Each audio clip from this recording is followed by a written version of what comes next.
মোমো ম্যানিয়ার এই সিরিজে গোপন সূত্রে এক নতুন ধরনের মোমোর সন্ধান পেয়ে চলে এলাম সেকুয়াঘাটে। আর এখানে এসে মেনুতে দেখলাম ঝোল মোমো, মানে ঝোলের মধ্যে মোমো। হ্যাঁ, দোলে দোদুল দোলে ঝুলো না, আমি ঝোলে ঝুলি তাই আমায় ভুলো না।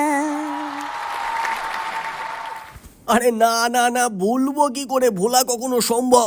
বিশ্বাস করো, এরম মোমো আমি জীবনে কোনোদিন খাইনি। খাওয়া তো দূরের কথা, নামই প্রথমবার শুনলাম ঝোল মোমো। অনেক রিসার্চ করে জানতে পারলাম এই মোমোটা প্রথম তৈরি হয়েছিল নেপালে, তারপর সেটা ধীরে ধীরে ছড়িয়ে পড়ে। কলকাতায় খুব কম জায়গায় পাওয়া যায়, এইখানে আমি পেয়েছিলাম এবং শোনা মাত্র আমি চলে গেছিলাম। কিন্তু খেয়ে যা অভিজ্ঞতা হলো সত্যিই বলে বোঝানো যাবে না। মানে তোমরা যদি না খেয়ে থাকো একবার ট্রাই করতেই পারো।